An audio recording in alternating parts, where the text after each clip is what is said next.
So we'll dive right into it here. I want to say something kind of important. I just want to give you guys a bit of encouragement, okay? In the season that we are in right now, that's all I'm going to say. We're not going to get, crazy, specific, and, partisan and all that kind of political garbage.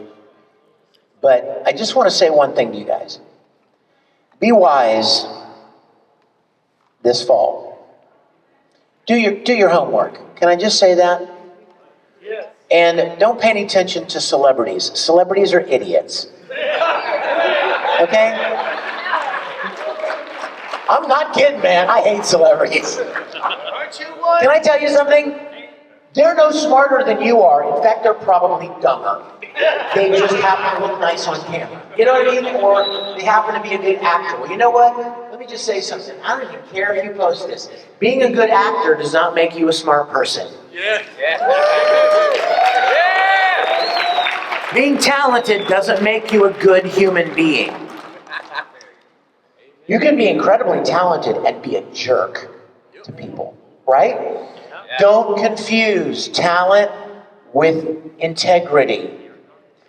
Just because somebody's a great actor or a great singer, who cares, right? I mean, that's really nice. You sing good, right? Or you're a good actor, but you're no smarter than I am. You don't have any deeper insights than I do.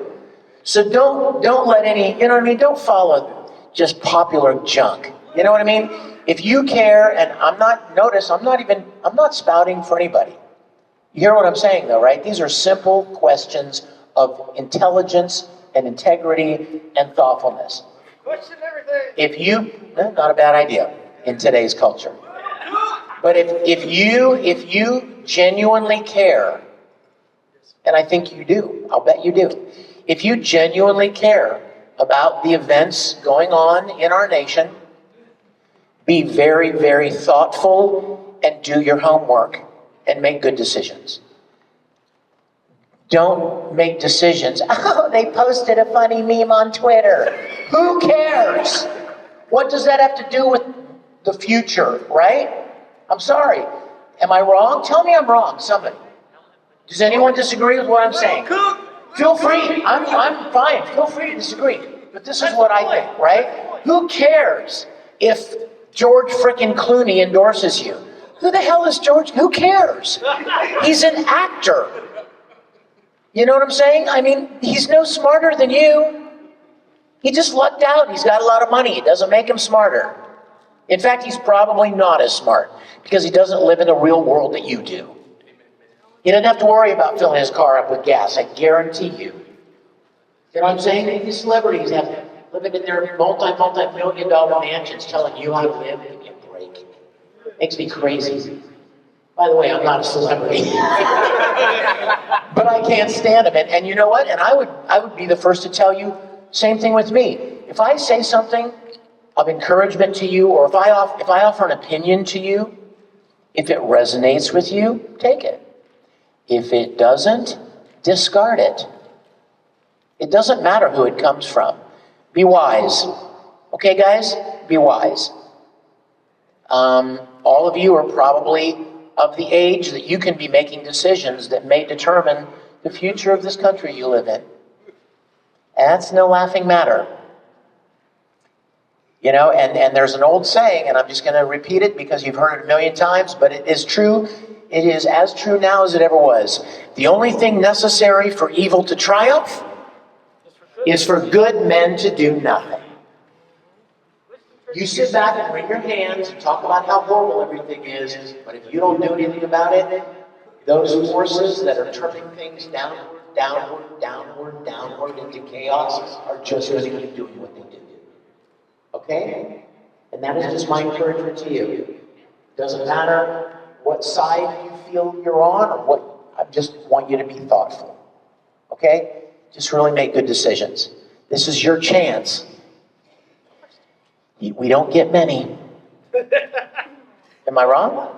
We don't get many, but every few years you get a chance to hopefully make a choice, chime in on something that you feel strongly about, or that you have the opportunity to chime in on. So do Make good choices, okay? For all of us. For your mom and dad, for your brothers and sisters, for your neighbors, people you love. I want to take as many questions as I can. We can talk about anything you want to talk about. I'm trying to think, is there anything I should say? Every week, usually, on Wednesday nights, I do a live stream on Twitch. And you are all welcome to join us. We have a couple hundred people every week, and we have a fan cam that people come in and join in personally and talk with them and have a great time. So you can find that on Twitch, right? Official Vic Mignogna, is that right? Yes. Come join us, and we would love to have you be a part of our little Twitch family. For those of you that were not here the last 2 days, I just released a brand new music CD. I'm very, very excited about it. I've been writing and singing and producing music for a very, very long time. That's the one. Can I borrow it? I'm going to give it to somebody. Is that all right? Just kidding. They're like, wait, that's fine. This is my new CD. I hope you'll grab it. We only have a handful left down at my autograph table.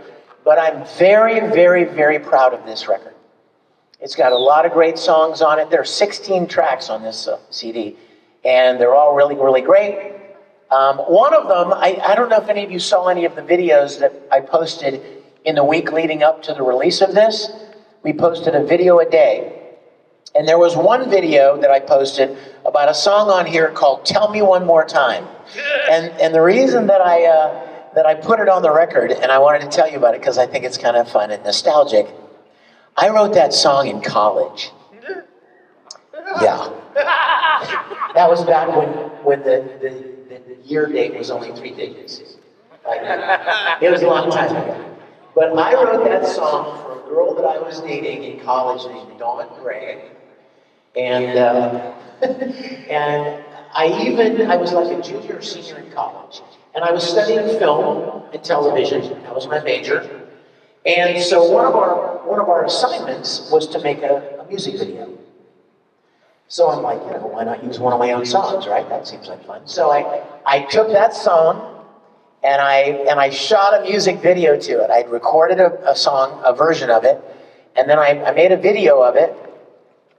And I don't think it was very good.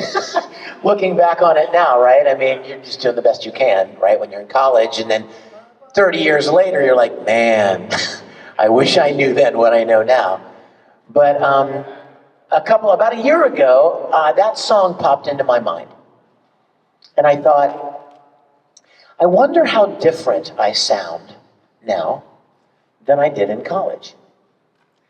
So I found the original recording of the song, and I brought it into a program called Pro Tools. Some of you may be familiar with. It's a professional, high-end, multi-track recording software that a lot of recording studios use for bands and artists and stuff. And I have it at my house. And I brought the original recording of Tell Me One More Time into Pro Tools. And then I created a new instrument track and I played the piano all over again. And then I created a new vocal track and I sang a new vocal to it. So that I just kind of wanted to hear whether I sounded that different. And I was really tempted to put a piece of the original on this CD, but then I didn't want to scare anybody. I didn't want anybody to go, oh, why did I even buy this? This is horrible. But it shows growth, right? It shows like a kind of an interesting growth in the music. So if and when you get it, like my friend here, you'll know now when you listen to Tell Me One More Time, you're like, oh, this is that song you wrote in college. Who's got a question? Yes. You were saying yesterday that you were asked to voice one of the characters, the villains for Death Note and Inuyasha. Did they ever tell you which character you were going to voice? No, and it wasn't kind of an official thing. It was like, we want you in the show. We want you to play a role in the show. We want you to play one of these bad guys. It just never got beyond that because, like I said, as soon as it was licensed to a company in Canada and they laid down the ground rules that you can't hire anyone outside of a Canadian citizen, then that conversation ended pretty quickly.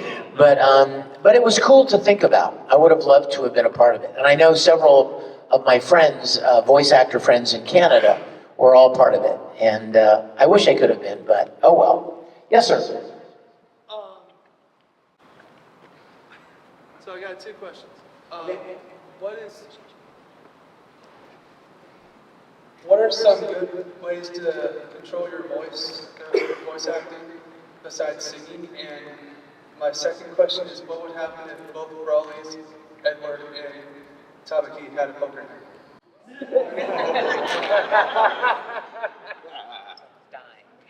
Well, you just made me think of Lady Gaga's song, Poker Face.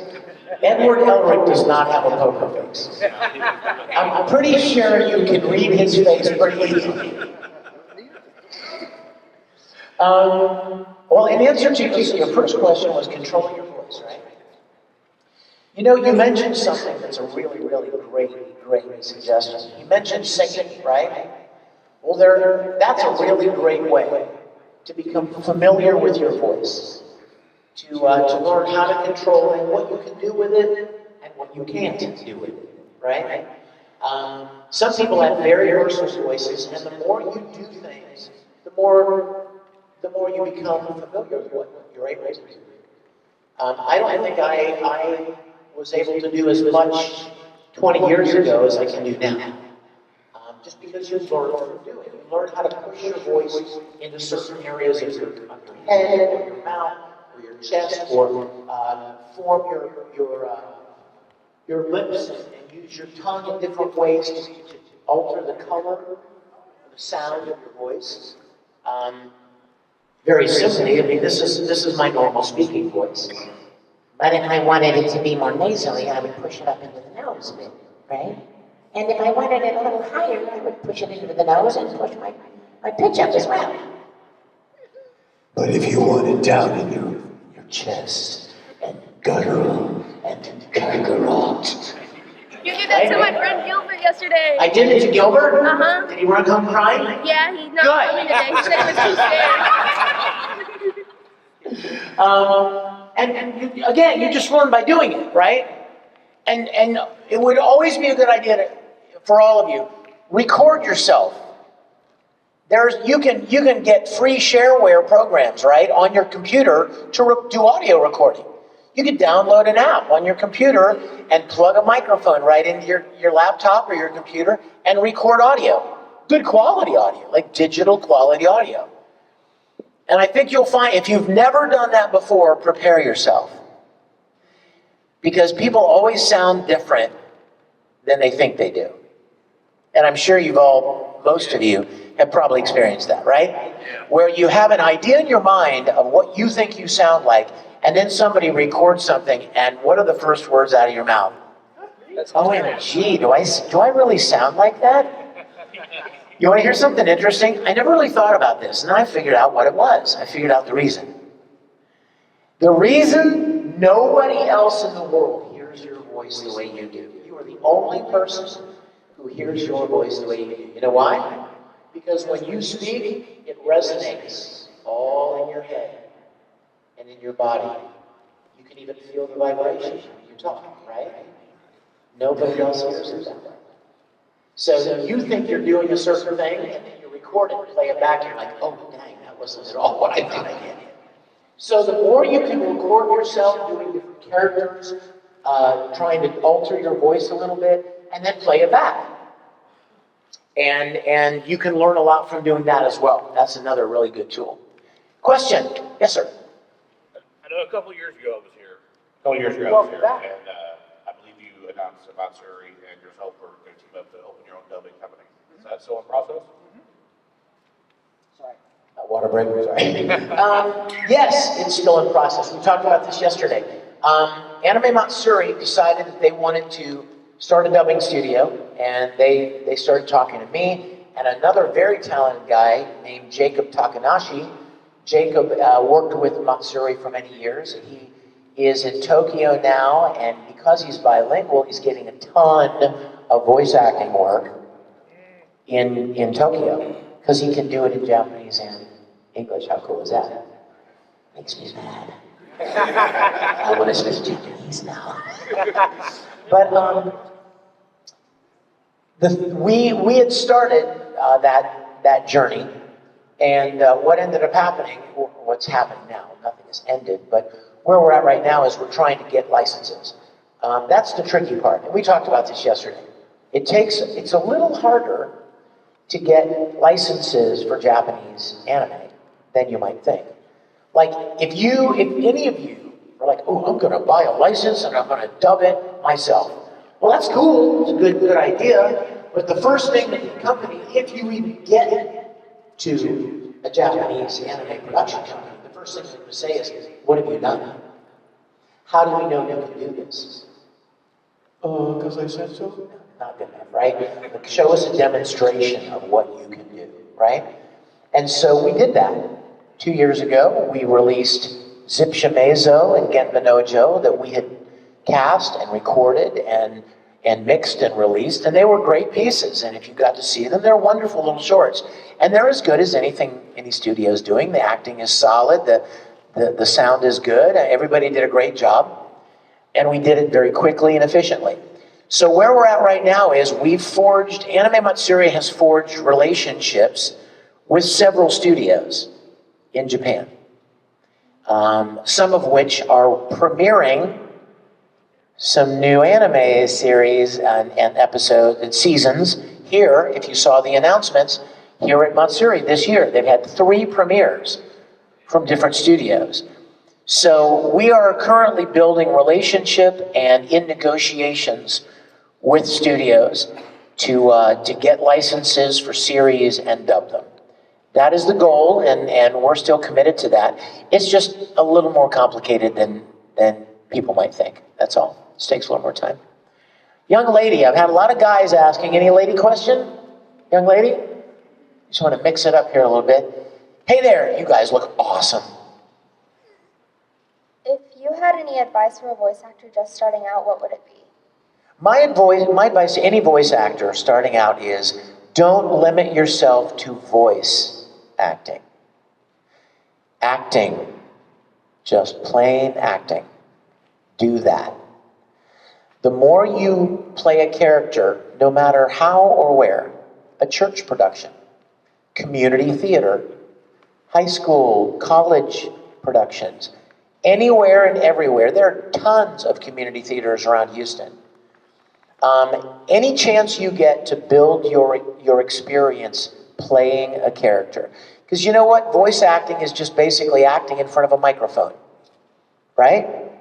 So the more acting experience you can get, the better you'll be, a better voice actor you'll be. Most of the voice actors I know, the vast majority of them, have a huge background in acting. They have degrees in theater, they went to school for that, and they were doing musicals and stage productions and on-camera work, and then somebody encouraged them to audition for some animated project. But acting is the central word in voice acting, okay? Yes, sir. Hey, buddy. So I wrote it down so I wouldn't forget it. In your personal prolific professional journey, after everything you've experienced in the industry, what do you find yourself doing now to self-care and stay motivated to be artistically creative? Someone else like to answer that question? I want to hear that question again. That was really well formed, right? In your personal and prolific professional journey, after everything you've experienced in the industry, what do you find yourself doing now to self-care and stay motivated to be artistically creative? Could you like add the word peanut butter in there somewhere? Like that? Peanut butter pastry, pistachio. In your professional, prolific pistachio peanut butter opinion. I love you, brother. You know what? No, I love that question. I love that question. What do you do to stay motivated? Right? Can I have a minute? Go ahead. Yeah.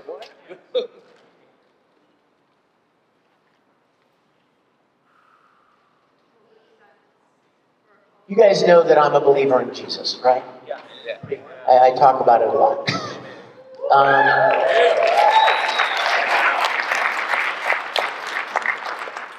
Because of that, that means, ipso facto, that means that I believe that whatever abilities I have are gifts from God, right?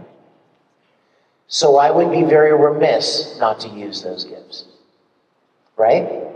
Like, he didn't give me whatever gifts I have for me to sit on them or do nothing with them. No matter what it is, whether it's music or acting or writing, a lot of you are great writers, a lot of you are great artists. You were not given that gift to let it sit and do nothing with it. So as far as motivation, I'm going to say my motivation is God gave me whatever abilities I have, and he gave me the passion for them that all of us feel about different things. Could be anything. Could be sports. You could be a hell of a ball player, right? That's a gift, and you need to use it. Or an artist, or a singer, or a dancer, or a writer. Any number of things, or acting. So as far as motivation is concerned, I feel a strong compulsion to use the gifts that God gave me. I'm not the greatest actor in the world. I know that. I'm not the greatest singer in the world. And I don't care. I mean, I'm fine with that. There are other people that are much better than me at things. But I love what I do. And if you get the privilege to get to do the things that you have a natural ability for, that's the greatest joy in the world. You will be infinitely happier making $10 doing something you love than making $100 doing something you hate. That's another bit of encouragement for you. And the older people in the room like me know that's true. You don't want to look back on your life and go, oh my God, I hated my job, I hated this career, I hated every minute. I go to work and then I wake up the next day and I'm angry all night because I know I have to go to work the next day in the same place that I hate, and I make my family's life miserable, and I make my kids' life miserable because I hate what I do. Well, is it really worth the money you're getting then? I don't know. I kind of tend to think you'd be better off doing something you enjoy. If you can just make enough to survive, you'll live a much happier life. I think. That's just my opinion. Again, I'm just a dumb celebrity. So if that doesn't resonate with you, see what I'm saying? If it doesn't resonate with you, let it go. But you may find it's true. And that's just my encouragement to you. Okay? Thank you for that question. That was great. That was a great question. And just keep doing what you do. You know, I'll tell you one thing too. This is something else that just occurred to me. When you do creative things for fun, you can do them whenever you feel like it, right? And if you don't feel like it, you don't do them. You just take it easy. I'm in this season of life where I'm not really feeling motivated, so I'm not doing anything creative, right? Well, if you take that as a job, you don't have that luxury. I got hired when I lived in Houston, for instance. When I lived in Houston from 93 to 2013, roughly. I told you yesterday, right? I worked with a lot of ad agencies, and I wrote music for television commercials and radio commercials, and I would write parody songs for the radio stations in town. Mix 96.5 and oh my gosh, what's 100? What is that? Yes, and Sunny? Is Sunny still around? Yeah, Sunny, 99.1. Okay, point is, as soon as you take a job doing something, now you have an obligation to do the job in a certain amount of time, in a certain structure. You can't be like, I'm not really feeling it today. Sorry, you don't have that luxury. The ad agency hired you to write a song that is 60 seconds, a jingle for a television commercial, let's say 30 seconds. And they want the first 4 seconds to be singing the name of the company. And then they want a bed of music for 19 seconds. And then they want another sing out for 7 seconds. That sounds like math. Doesn't it? It doesn't sound like music. That's math. That's a mathematical equation. And your job as a composer is to make it feel organic, make it sound like music. That if you don't sing in 4 seconds, and then it dips into music, and then sings out for 7 seconds. Suddenly it becomes work. And it's still fun. It's still a blessing to get to do what you do. But there's a very big difference between doing a job for fun and doing it professionally. You don't have the luxury to say, hey, you know what, I'm just not going to do anything today. I don't really feel motivated. You have to be motivated when you take a job like that. And it applies to anything. You know, you could dream of being a dancer. You could dream of being like Radio City, like, you know, like top of the heap, right? And then you get hired, and then it's like, crack the whip, rehearsal, work it, push it, exercise, work out. See what I'm saying? Food regimens to stay healthy and stay trim so you can do your job. All of that you didn't have to do when it was just a hobby, right? So take that into account as you consider a job position, even in a creative field. It takes on a whole new responsibility when it's a job. Yes, sir? A lot of voice actors get very expressive when they do their lines, when they're doing a character. Do you do that for... No, I'm not expressive at all. I'm actually very boring, very flat. Yes, I do. Yes. And you know what, that reminds me of another funny thing. There are a lot of great actors out there, but they're not necessarily good voice actors. Voice acting is its own particular thing. I'm sure you know, I'm sure you're probably even thinking right now of some famous actors that played famous characters in animated shows or even movies, and you went to see it, and you're like, they sound boring, they're flat. That's because they're not used to voices. They're used to being in front of the camera, where you can do certain cute things with your facial expressions or your body language, and it's endearing to the audience, but you don't have that luxury if you're voice acting. Every bit of emotion, every inflection needs to come through your voice performance. I'll tell you guys a funny story. I have a lot of friends at Pixar. Yeah. There are a lot of fans of my Star Trek series at Pixar. And I went up there to screen one of our episodes. And I'm sitting at lunch with, like, these are like the best of the best, right? These are the people that like freaking made Brave and Toy Story and all of it up. And we were sitting at lunch and they were talking about The Incredibles. We were talking about The Incredibles. And they were telling me that they had originally wanted Harrison Ford to play the dad in Incredibles. I hear everybody going, ooh, ah, yeah, ooh. Yeah, because you know what? You're thinking Indiana Jones right now, right? You're thinking Han Solo right now. Okay? Guess what? They had him come in and read. And they did not cast him because he sounded very flat. He just sounded like this, kid, all the time, you know? And that works on screen. But you see, when you strip it down to just the voice, it sounds kind of flat, kind of boring, kind of unemotional. Was there something that you've done personally? Sorry? Was there something you've done personally where you had to be very expressive, or you did like some kind of body? Well, most animation is pretty expressive, right? And in fact, one of the reasons why stage actors are often make good voice actors, better than film actors. Why? Because if let's say this is a theater, right? If this is a theater, and you guys came to see a stage play, and I'm on stage performing a character,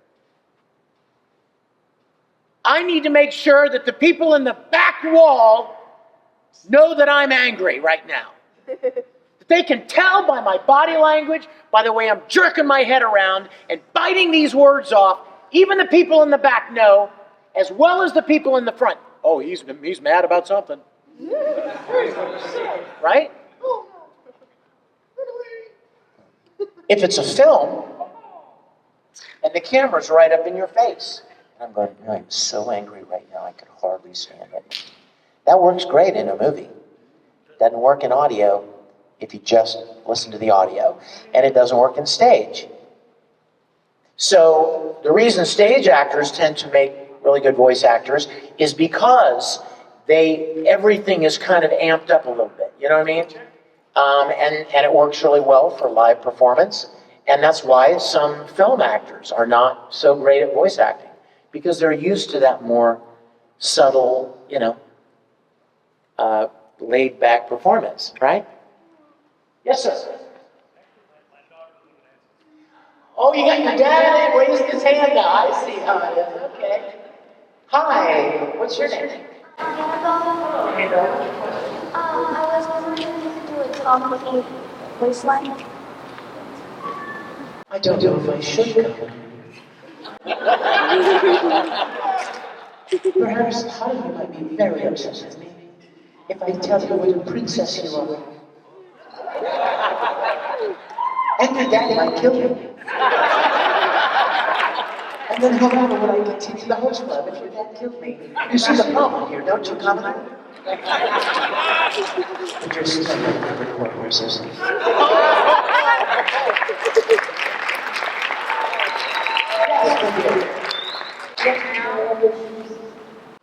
It's not a question of you love my shoes. Let's turn it into a question. Could I have your shoes? Thank you. I found you talked about this the other day, didn't you? Yeah. I didn't wear these yesterday on Fridays. If you like them, go home and check out a website called New Rock. I saw a fan wearing something like this as a convention.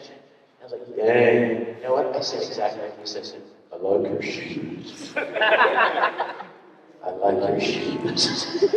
Take them off. No, and I asked him where he got it, and he said, New Rock. And I went home, and they had so many cool boots, shoes, 3/4 height, all kinds of cool designs. Yes. All right, I know you've been around a lot of places, so I wanted to ask you, out of everywhere you've ever been, out of all your trips or vacations, what was your most memorable place you've been, your most memorable vacation or trip or whatever? Seth? I've had a lot of great experiences, and that's one of the problems with getting to do a lot of fun things, is that somebody will ask you that question, like, picking one. I love Italy. I'm Italian. My grandparents came from Napoli, first generation. So I loved going over there. One of my favorite memories from Italy. Many years ago, I went there for the first time, and this was even before they started charging admission to get into the Colosseum. That's how long ago this was. But we were walking down the streets of Rome one day, beautiful sunny day, and we went into a little cheese shop, and I bought a chunk of Parmesan cheese. And we're talking like this is the real deal, right? Like they made that probably behind that curtain. Big wheel, right? Chunk of Parmesan cheese. And then I went next door and I got a loaf of hot, fresh baked bread. We're talking Rome now, like, right? And I took those two things and I walked into the Colosseum and I went up into the bleachers and sat down in the bleachers on a perfect sunny day in Rome and ate that Parmesan cheese and that warm bread and just savored being alive. You know, sitting in that space that all throughout our growing up in school, we saw pictures of that amazing structure, right? And it might as well have been on Venus, right? Because it's far away when you're a little kid, right? It's a million miles away. And to actually be sitting there and looking around and thinking of the history of that building, and you're actually in it, and then now every time I go to an Italian restaurant, anywhere, I'll ask for a chunk of Parmesan cheese and a piece of hot bread so that I can kind of relive that experience. I've been to Israel a couple of times. I mentioned that the other day. Amazing history. Amazing history. I mentioned Australia, New Zealand, wonderful countries, wonderful people. I actually, when I went to New Zealand, I took my Frodo costume, and we went to Hobbiton and shot video of me bouncing around as Frodo in my costume. Loser! Anyway, and then let's see, Dubai was amazing. I think most of my memories center around people for the most part. I mean, like Rome, it was of course the Colosseum story I just mentioned, but the people in Rome, the people in the Middle East, the people in Europe, the people in Australia, just getting to meet people from all over the world and interact with them. And you know what you find is people are a lot more alike than they are different. You know? And I love that. I love that. There is a common thread in humanity. Question? Yes, Colonel Moses. Hey, Colonel. Did you take a shower today, Colonel? Funny.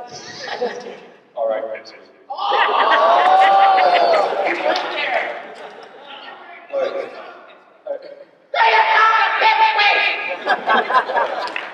First, when you mentioned the Frodo thing, my friend here is dressed as Ed. His nickname is Frodo. Oh my God.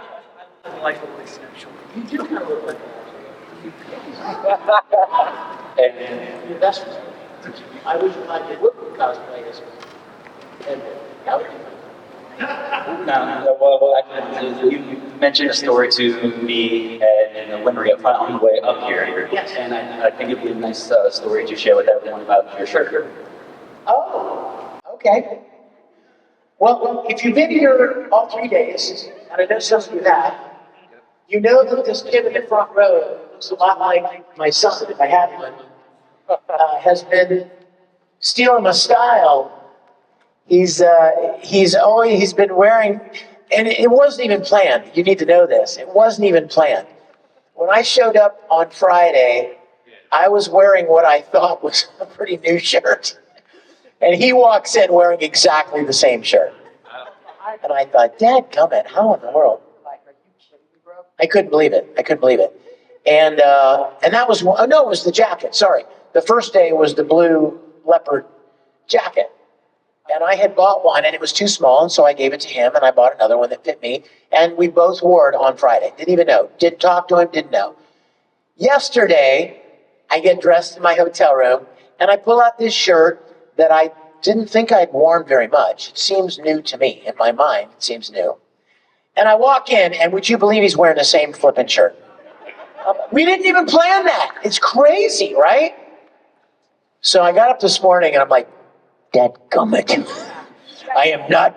He is not going to do it. You have to grab this out of the closet, and I'm like, that's one of a kind. Exactly. By the way, come here. I have this shirt too, and he found it, got it as well. This is a really cool shirt. I love this shirt. Everybody give it up for my friend Brian here. Yeah. It's the fishnet shirt, people at work call it. So. You wear that to work? What kind of job do you do? Take that going over here. It matches his stockings. It's okay. Wait. Sorry. Oh, I didn't say anything. Nothing. I said you're really awesome. Anyway, so today I was getting ready. I'm like, dadgummit, he's not going to do it today. This shirt was several years ago. I was at a convention, and there was a couple of anime fashion designers, makers there called 50% Dangerous was the name of it was a husband and wife, really great people. And they contacted me before the convention, and they said, hey, would you be willing to be a guest in our fashion show? And I thought, I've never really done that. I mean, okay, why not? So I agreed. And when I got there, they gave me a couple of things to wear, and this was one. And I'm like, I love this. My favorite color. It's real stretchy and it's really comfortable. And when we finished, I said, hey, this is really great. I love it. And they said, we made that just for you. It's yours. It's yours to keep. And so I knew that Brian couldn't copy this one today because it's one of a kind. Question? Yes, sir. Yes. I want to make sure everybody can hear, right? So I've just got two questions, Vic. So, first question is, what was your inspiration for doing your daily Bible talks? And then the second question is more for like all the nerds. How did you feel when Death Battle had Brawley beat Hulk? Wait a minute, did Broly beat Hulk? Yes, he did. I believe it. I love it. I didn't even know that. I didn't even know that fight took place, but I love it. Believe it. In answer to your other question, let's see, what was it? Remind me, because I got stuck on the second one. I was just seeing like when, because I follow you on Instagram, what made you want to do the Bible? Thank you. Yes. For those of you that don't know, every morning, Monday through Friday, I release what's called a daily victory. That's what we call it. And it's basically just 60 to 90 seconds of a bit of encouragement, just a word of encouragement. Maybe it's something from Scripture or something to help, start your day, be a little more uplifting. And the reason I did it, or the reason I started it, was because my wife told me, you really care deeply about sharing your faith with people. And I do. And you know why? Because it's good news. You don't keep good news to yourself, right? If you're a decent person, am I right? If you're a decent person and you have something good that's available to plenty of everybody around you, you tell them about it. You don't keep it to yourself. That would be a pretty hateful, vicious thing to do, right? I've often used the example, if I knew that there was a guy right outside that door, down the escalator, handing out $100 bills, right? And you're all sitting in here waiting for me to come in, and I come in and I'm like, and I know that he's giving $300 bills to anybody that just walks up and asks for one. What kind of jerk would I be to come in here going, I'm not going to tell anybody. No, you would expect that to run in here going, hey guys, there's somebody downstairs handing out $100 bills. You'd be all right, maybe. Because that's good news. You share good news with people. And I believe with my whole heart that God's love and God's desire for relationship is good news. It's very good news. You don't have to perform for it. You don't have to earn it. It's a free gift to everyone. And so, like I said, my wife said, I know how much you care about communicating that and sharing that message. She said, you should just start like a daily little, 60, 90 second little thing to encourage people. And I thought, you know what, I will. And so most of the time I'm wearing a robe because it's early, and I got a cup of coffee. It could be any number of weird little coffee mugs that I have. I've got an Admiral Akbar coffee mug that's awesome. Or I have, Mandalorian or Star Trek or Star Wars or Tamaki or Oran, or I have an elephant mug that I love. I have a Snoopy mug that I love. So Monday through Friday in the morning, if you're interested, again, doesn't cost anything, but it's released across all of my social media.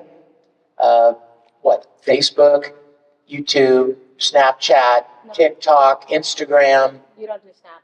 Okay, there are 5 though. Facebook, Instagram, TikTok. Facebook, Instagram, TikTok, YouTube. Twitter. Yeah, X/Twitter, X, whatever. Twitter. Okay, yeah, so that was the motivation behind that. Yes, sir. Coming your way, bro. I haven't seen you speak to me. I don't have a question. I have a story of how we met. So we met at Techo in Pittsburgh.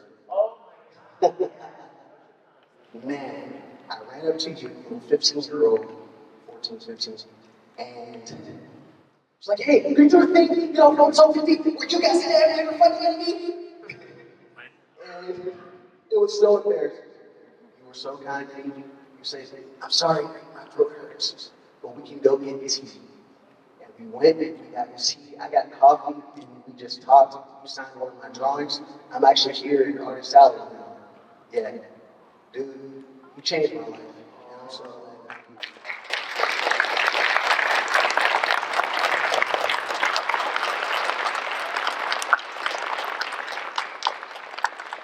What do you think? Raymond, my artist name is Raymond Arts. Raymond, thank you. This is what means the most to me. We talked about this the other day, right? Remember yesterday? Talked about how you can come to the end of your life and realize that you never really invested in the people in your life that mattered. You were so busy with your job or your bank account or amassing nice cars or whatever, and you miss a relationship. And especially after what's happened in my life, as a lot of you know, in the last several years, I have come to cherish those moments more than anything. So thank you, buddy. God bless us. Come down to my table. Question? Yes, my dear. Hold on. Who has been your favorite character to voice? You know, for the longest time, I was always afraid to answer that because, you know, when you meet people, you want to give them a good experience, right? So, like, if I see somebody like this guy wearing this shirt, and he goes, who's your favorite character? Well, you kind of give them once over, and you're looking for clues to what they like, right? So I see this awesome shirt, too soon? And I'm looking, I go, oh man, Full Metal, right? And he's like, yeah! And then you'll meet somebody who will be dressed as Dr. Stein, maybe, or Maka from Soul Eater, or Zero from Vampire Knight, or any number of characters, right? Brody. And for the longest time, when I would see someone, and they would ask me that question, I'd be looking them over real quickly to see if they were in cosplay, or had a necklace, or earrings, or anything that would give me a clue as to who they like of my work. So I tried to do that for a while. And then, like, if this kid says, who's your favorite character? They're like, oh, bro, I love Sabo. Right? See? Okay. See? That's how it works. But something happened very significant in my voice acting journey. And that was the last episode of Full Metal Alchemist. When we got to the final episode of Brotherhood, and I realized that it was the final episode, and I realized that I probably will not get to play that character again. I mean, it was kind of run out. I mean, apart from something I didn't know that was being done in Japan or whatever, we got to do the first one. Then that followed, there were video games, right? Full Metal, Crimson Elixir, Broken Angel, right? Then there was Conquer of Shambhala, the movie. Yeah. Then there were the OVAs. Yeah. Then there was Brotherhood. Then there was Sacred Star of Milos, the movie after Brotherhood. And at some point you're like, this may really be the last chance I get to do this character that I've loved so much. So after that final episode recording of Full Metal Alchemist Brotherhood, that was when I kind of had to just, you know what, I just got to say it. My favorite thing that I've ever done was Full Metal. I love that character.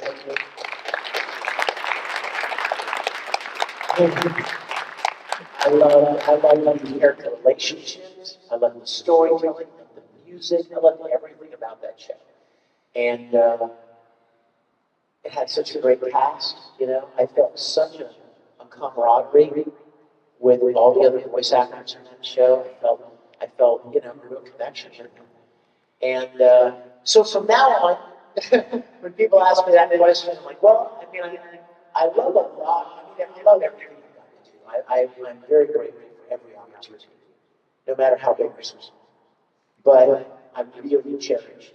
And Tamaki was a very close second place, because I was really excited to play that character even before we started recording that show. I didn't know much about Full Metal when we started the show.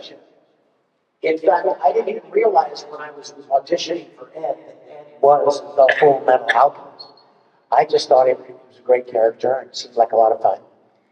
But with Oran, I had heard about it. I knew something about it. I knew something about Tamaki, like we mentioned yesterday. So when I got to play that character, I really cherished that opportunity. Yes, sir. Do you consider with do you consider with how involved you get with your characters in the show and your magic to be a form of method acting? I don't know. I don't know. A lot of people, I've had a question often through the years, somebody will say, do you accidentally slip into a character voice when you're ordering food at Burger King, or, you know, when you're going through the drive-thru with this or that, or do you ever accidentally, when you get angry, do you yell like Edward or something? No, no, I don't. Well, although I kind of sound like that anyway, but I don't mean to do that. I don't know. I don't know if you would call it method acting. I'm not sure. I'm sorry, I don't have a better answer for that. I hadn't really thought of it. It's a great question, by the way. Yes, sir. I've got two. So the first one relates to the previous question. Do you do anything to help get into character?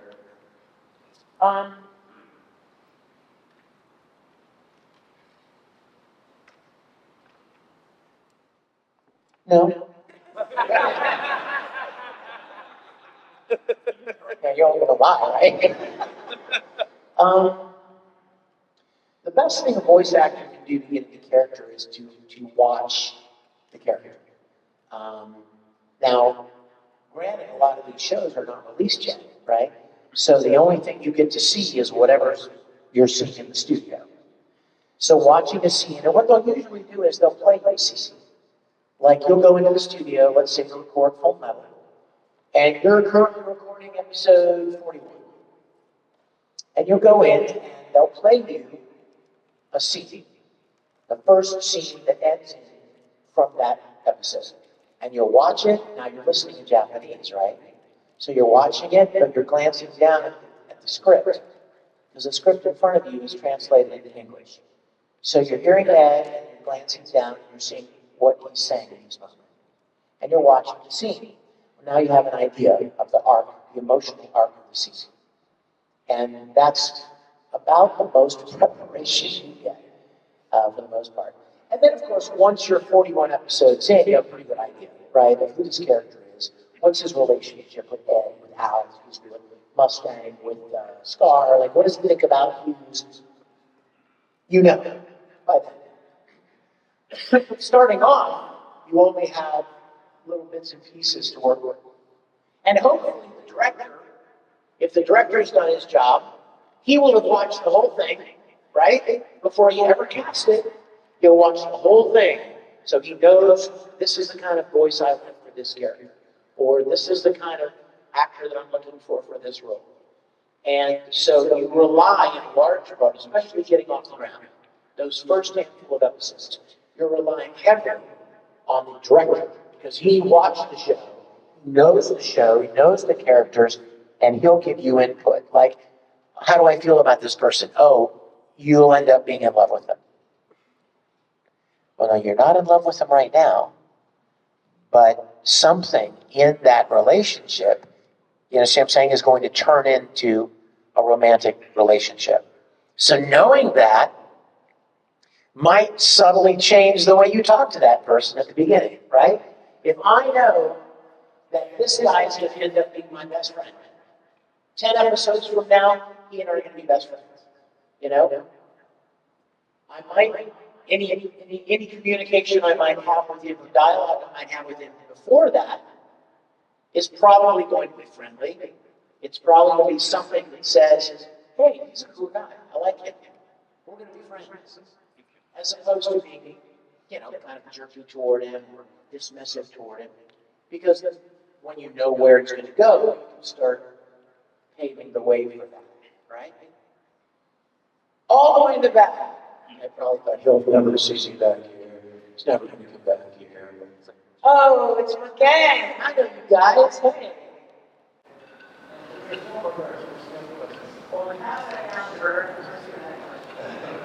My original question was already asked, so instead of understand to go to what I thought. So I was like, besides Tamaki, who is your favorite character in your own person? Who is my favorite character in Oran besides Tamaki? You know, I have a real kind of, I don't even know why, but I just love honey. And you know what? I'll tell you, one reason is because I love Lucy Christmas.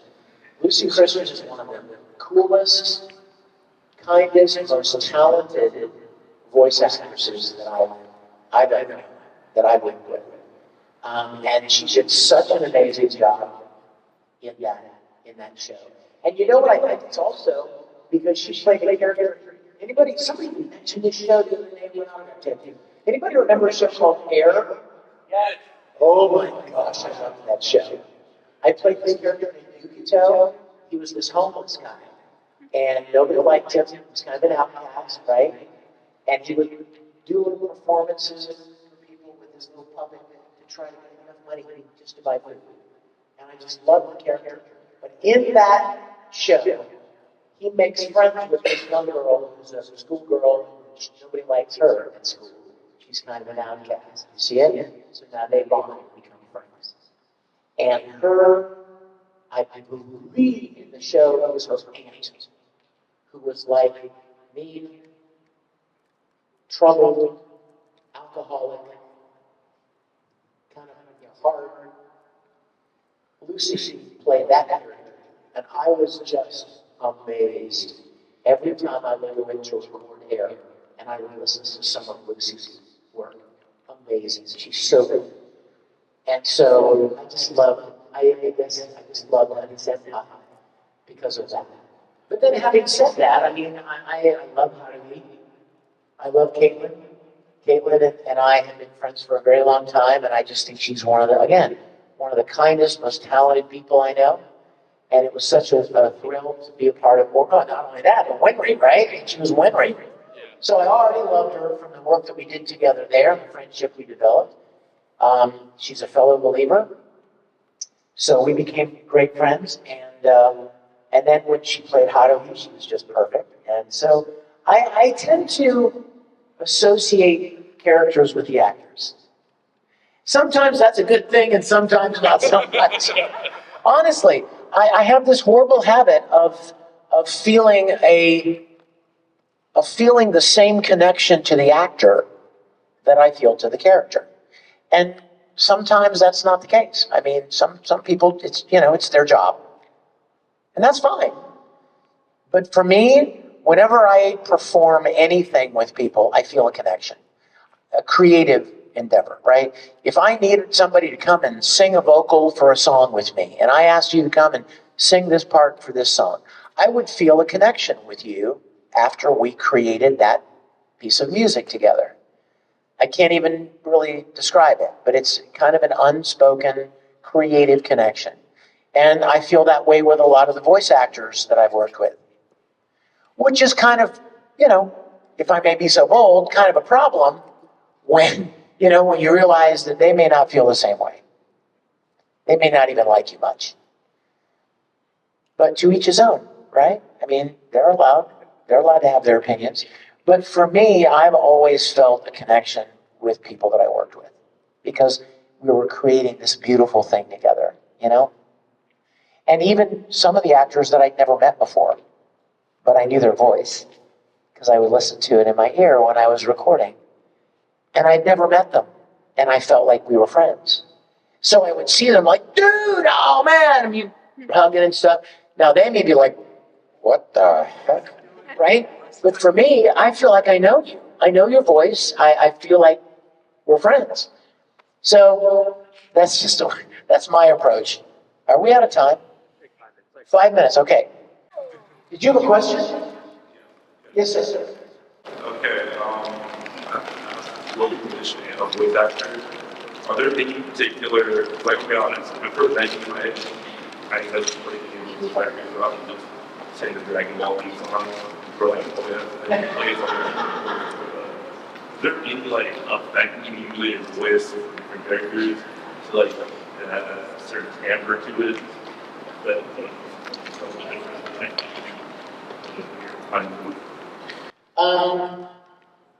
I will tell you something interesting about Broly in particular, actually. When we recorded the original Broly, movie 8, 10, 11, video games, the original Broly, I would push my voice as low as I possibly could.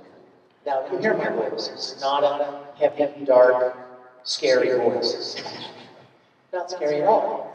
But, which is good if you're Tamaki, right? But not so good if you're a Super Saiyan murdering monster. So I pushed it as low as I possibly could, right? Kakarot, I choose you to be the first of my victims. And that was about as low as I could go. Well, they wanted it a little lower, so they digitally dropped it in Pro Tools, like a semitone, which is for musicians as a half-step. But what was fun was when the new Broly came along, and we got ready to record the Dragon Ball Super movie in 2019, and I went in to record, they said to me, we have great news. Number one, he never says Kakarot. That is great news! That was my first response. And the second thing, though, and this is more to your point, they said, this is not the same Broly. This is Toriyama's vision for Broly. The original Broly had, like Toriyama, the creator of Dragon Ball, for those of you that don't know, he had nothing to do with the original Broly movies. He had conceived the character, but he didn't have anything to do with those. So the Dragon Ball Super Broly movie that came out was his vision. And the producers at Funimation said, so the good news is, you don't have to push your voice as low as you did. We can actually kind of redefine you. I was very happy. So, like for instance, when he was talking, when he was telling the story of Ba, and Ba's ear, and how he wears it around his waist because Ba was his friend, and his dad didn't like it much.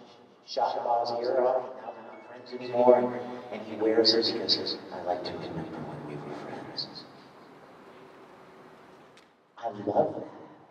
I was able to almost make it a little more natural.